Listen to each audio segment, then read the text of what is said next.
Hello again.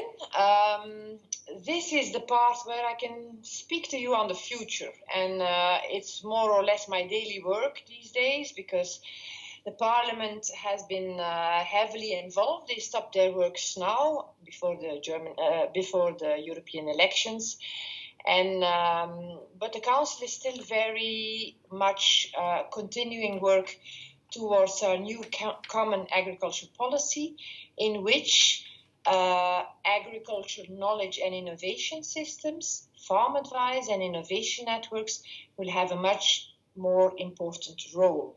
And as you will see, we continue what we are doing under the EIP, both the operational groups and the multi-actor projects. That's also under Horizon Europe. It's already in all the texts we made. So we continue that, but we add an extra layer because we understand until now we've always worked through projects, project-wise, but in fact there's a whole stage before the projects. If you want to connect actors to work together, you also have to take care of that and make sure that these opportunities are given, that they get to know each other and to find each other on the subject that they have an interest. So we're looking now at AKIS to take care of these connections before and to support the generation, the emergence of those projects, multi-actor and operational groups. So what does it mean, this agricultural knowledge and innovation system in a country? So we want to strengthen in each of our countries these AKIS systems. And AKIS is in fact the organization and interaction of persons, organizations and institutions who use and produce knowledge and innovation for agriculture and interrelated fields. So also a number of value chains, actors, and even consumers can be involved in there and be connected into this agricultural knowledge and innovation system. And we want countries to structure that better, that these encounters are not by accident or by somebody being family from each other or having worked in a former project, but that really people have occasions to find each other, and everybody who is involved with knowledge and innovation has the opportunity to find each other in a more easy way. So who are these players in AKIS? Who are the people who form the AKIS? The AKIS is not a network, it's a concept. So the main people in there are, of course, are end users for agriculture. That will be farmers and foresters, advisors, researchers, but also their organizations or federations or corporations, maybe some NGOs, some other networks, up until retailers, media, services, people from the chains, enterprises, ministries, etc. They all working with knowledge, either producing it or using and needing it.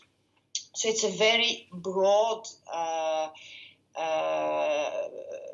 thing we're looking at, and the aim is that we create structural linkages between those people that enhance knowledge flow.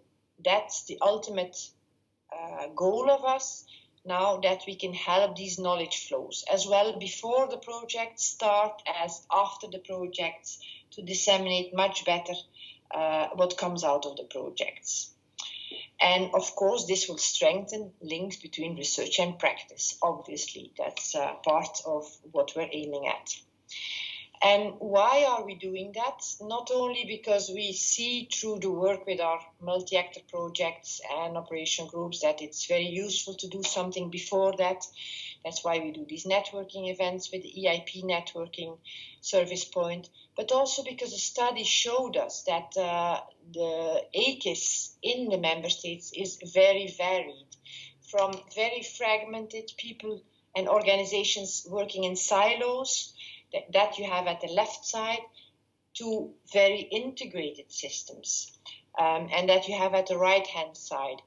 And we also have very weak, meaning there's not much funding going to knowledge and innovation, to very strong and powerful countries where a lot of money is pumped into knowledge, research, and innovation, but maybe not always in a good integrated way. And even those countries who are in the right-hand corner, Austria, Denmark, and Ireland, we have good contact with them in our AKIS group.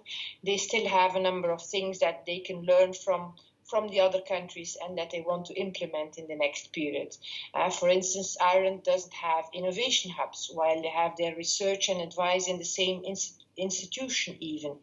Austria wants to make a mobility budget so that advisors can go abroad and learn from other advisors. So there's plenty of actions that they can take, even if you're in the so-called best place and are already having a good AKIS. So there's something in it for every country to try to improve their AKIS. And this slide you already saw in the multi-actor presentation, so I don't have to explain to you again. You know that we're looking for open innovation and open science. You know the bigger picture. It's the same what I showed to you in the multi-actor presentation, but now with nicer infographics. We have the operation groups at the left side under the CAP policy with all the actors in, and we can help for preparation, help funding the projects and the services. And then on the other side, we have our multi-actor projects, and in between the EIP AGRI and the EIP networks, which will be called CAP networks. Don't forget, the name EIP AGRI network will disappear when the new period starts. We will call them CAP networks.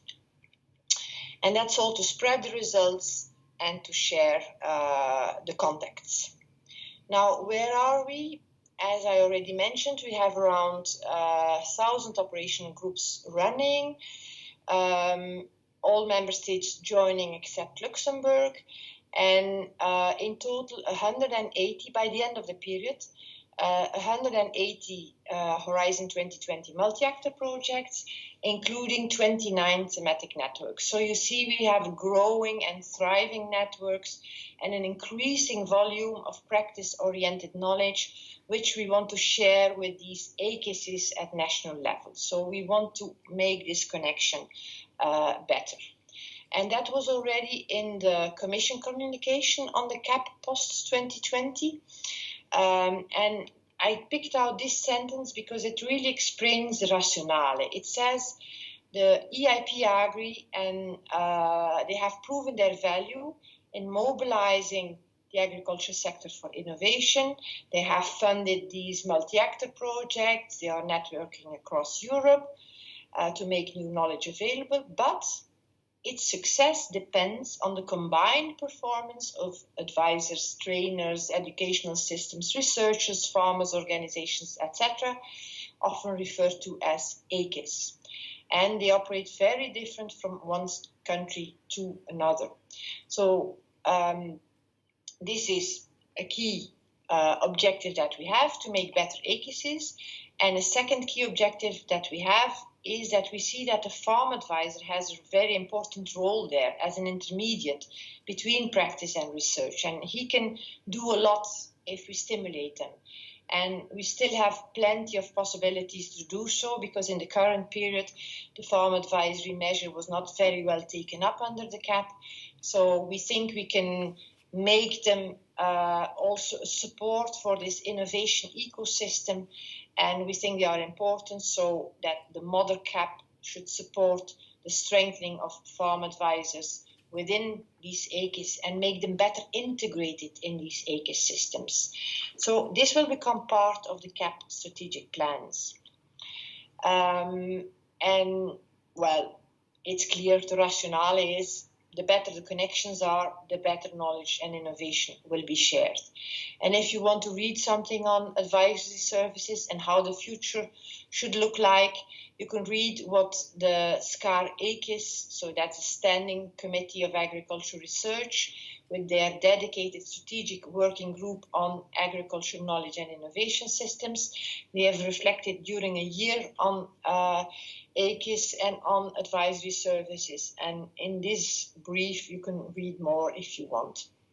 Now, the practice is, and up until now, and all the discussions with the Parliament and the countries we see no problem. They're all quite happy with it. So this is 99% going to go through. Of course, there can always be, with the new commissioner and a new Parliament, changes. You never know. But in principle, up until now, it's one of the most appreciated parts of our CAP reform.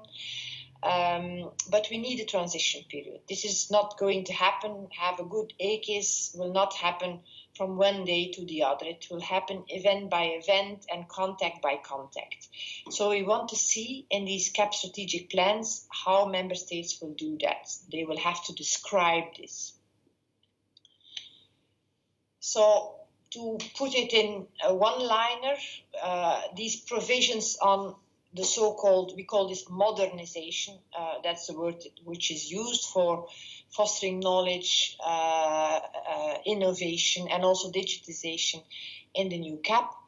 In fact, to say it with a one-liner, what we had in this period is funding of innovative projects, and now we want to go to a whole innovation ecosystem. That's our main aim now, and let's hope we succeed in that.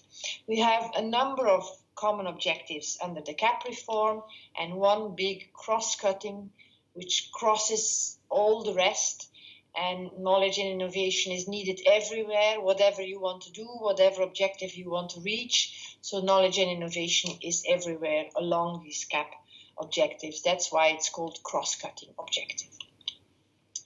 And if you want to go into the detail, and I don't think you are the public to do so, but I still give you this slide. If you want to talk to somebody, then at least you have the material to talk. This is a bit the intervention logic of how it works. So you see it's an integrated approach to have more innovation and knowledge flows, which starts with the cross-cutting objective, and then which is then by the country turned into a strategic approach in their CAP strategic plans. The content is explained in Article 102. We would go to a better functioning AKIS system where the three main people or main types of actors, let's say, we see are the researchers, the advisors, and the CAP networks with all the knowledge on these projects. They should work better together, come out of their silos, and also use the means that we have now through digitization. We're also thinking about knowledge reservoirs for practice. We already have 2 Horizon projects running, one running and one starting soon on that issue. So the tools, the money, let's say, the funding, where comes the funding? Through targeted CAP interventions. And we have those under Article 72 and 71. Under 71, we have the funding for our operational group projects, exactly as in the past. But you could also use this cooperation measure, for instance, for making networks or making events where people come together.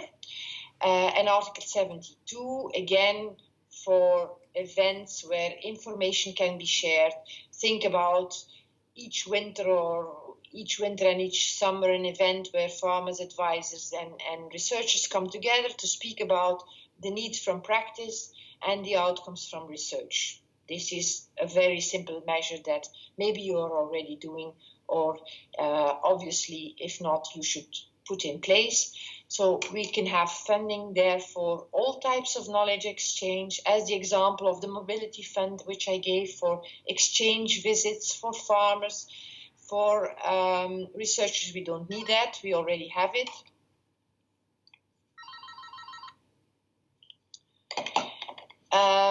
And also for advisory services. So for the advice given, the usual advice, which is sharing knowledge, also the newest knowledge, by having our advisors closer interconnected with the AKIS, they will also get more information from the research and innovation project. So they will be stepping up their competence. So the usual advice, we hope, will be better and will be covering all the pillars of sustainability, from the economical side to the environmental side and the social side.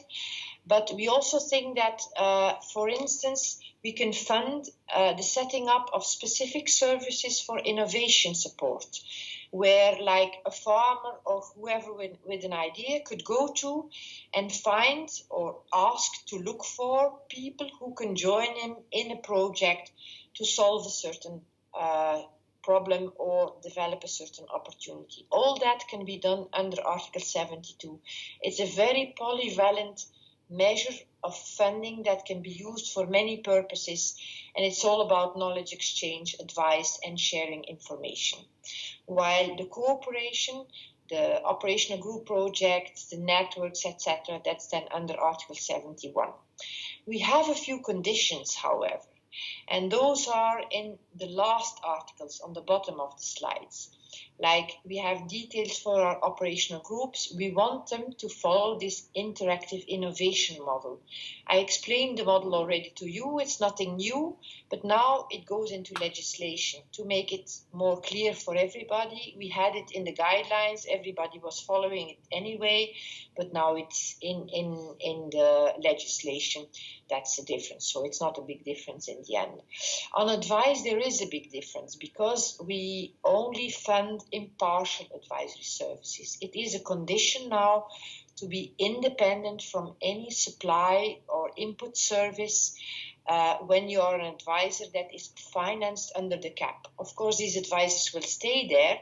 They are sometimes just service providers, even helping the product that you are selling, whether it is a precision farming tractor or nutrients or pesticides or whatever. It's fine, they're part of the AKIS, but they cannot, because in fact they are paid by selling the products. We will not fund them with cap support. The cap support is reserved for impartial advisors. And also, as I already told you, there's an obligation now for member states to give also innovation support. So we expect that in each member state there is one or more services that give innovation support. And that detail you can find in Article 13, explaining that we expect this from the new systems.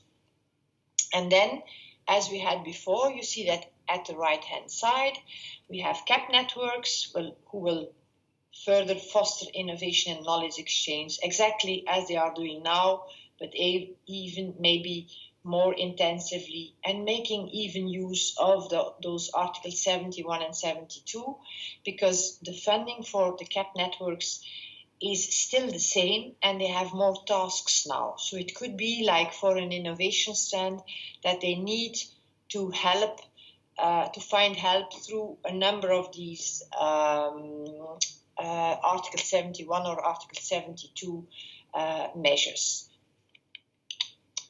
So this modernization article, Article 102, what is in there?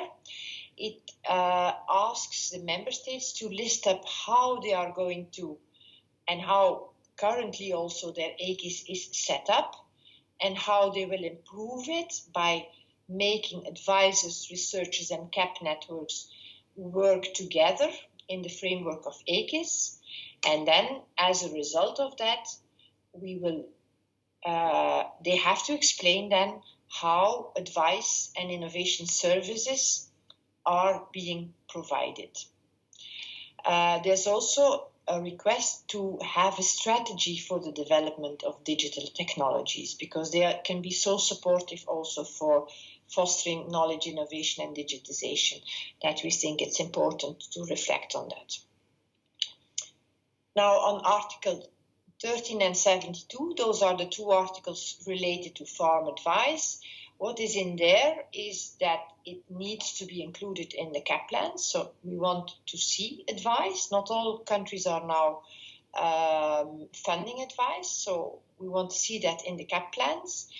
All these advisors shall be integrated in the AKIS in the most inclusive way possible. Currently, we have a farm advisory system, which is only a limited number of advisors, and they have a focus on cross-compliance and are very well trained in that.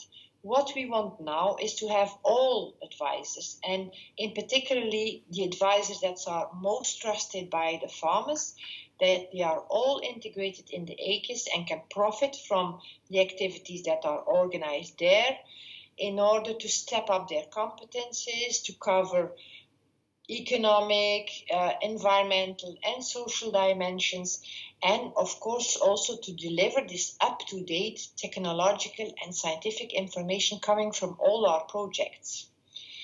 As I said, advisors must be impartial now and be able to provide innovation support. A client could come to his advisor saying, I have this or that problem to solve. Then we expect that the advisor brings this to the AKIS system and informs that there is a need for this or that to solve. So that they take up their role there, that they are linked up to the AKIS and bring the needs from the farmers into the AKIS system so that maybe projects can be done on that.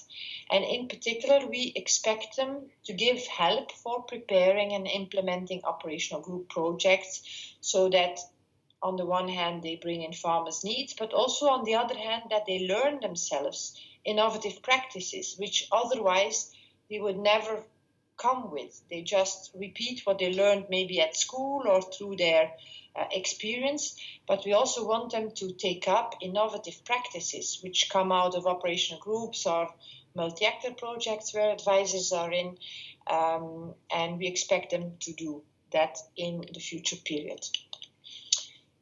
Their new roles are a bit in this picture designed. We see them as those who can capture practice needs or good ideas. They can also help with preparing proposals, whether it's operational group proposals or maybe multi-actor proposals. There they can be the broker, the person who brings the right people together. Then once the project proposal is written and selected, when the project starts running, they could be the facilitator, being a bit the bridge between science and practice. And then once the project results are there, we think they have a key role in dissemination. They have their clients, they can talk to their clients, they can play a role in a number of public events, where they can speak about the results of the projects. So they are perfect disseminators of newly generated knowledge. So just to make it with a little picture, which we in fact had to use when one of our independent evaluators of the EIP tried to understand the system. We made this picture, but we realize it's useful for everybody to see how and which roles farm advisors in interactive projects can take up and which we expect them now to take up in the next period. So last but not least, how can CAP networks help all this to strengthen innovation and knowledge exchange on all these 9 CAP objectives? First of all, they can collect and share the outcomes of all these operational groups from the current CAP period. And of course, there will be plenty more in the next period. Same thing for our multi-actor projects. Help to collect and share outcomes of the 180 projects that we have now and those from the Future Horizon Europe. This encompasses a bit of translation because operational groups work in their native language and sometimes they have to filter what is useful for their own country and also translate a little bit. They are not always in English, so they have to translate either from the original language to English or to their own language from English. So there's a bit of extra work there to collect and share these outcomes, but that's their role. They can work on their website, and as I said, we are preparing knowledge reservoirs. They have a key role to connect operational groups with Horizon projects in their own country. It provides great added value. We have very good experience with that. And in total, all this material, by the way, provides great input for local AKIS actors, whether it's farmers, advisors, businesses. You can do training with it. You can do peer-to-peer events. You can use it for a website of the ministry. You can do e-learning for innovation support services to look up information, etc., if it's not being done already in another country. So all this is something that the networks can support. Of course, these events are key to link actors for future cooperation then, not just for sharing knowledge, but for bringing people together who can work together later in a project. And our advice is don't wait until the new period starts, because in fact, we already have the type of funding now. We have networks now. We have funding for knowledge exchange and for operational groups, for networks. So you can just use the money from the funding of the rural development projects now to test out future intervention and start early enough to brainstorm how are we going to design our future CAP, make a platform, bring all the actors in and start thinking about how can we do better and how can we coordinate among each others better. So it's an integrated approach with the farmer or the end user in the middle, and then all the other actors of the AKIS around who can help and who can influence them, which will bring much more creativity and practice application and a quicker circulation and connectivity. Now, the toolbox in total, you've seen it already. I'm just scrolling it through just to stop here, because I want to tell you that we have a much higher budget under Horizon Europe to do all these things. So the multi-actor approach, multi-actor projects, we will have much more opportunity to make use of that bigger budget. It's more than doubled, so we will be able to do a lot.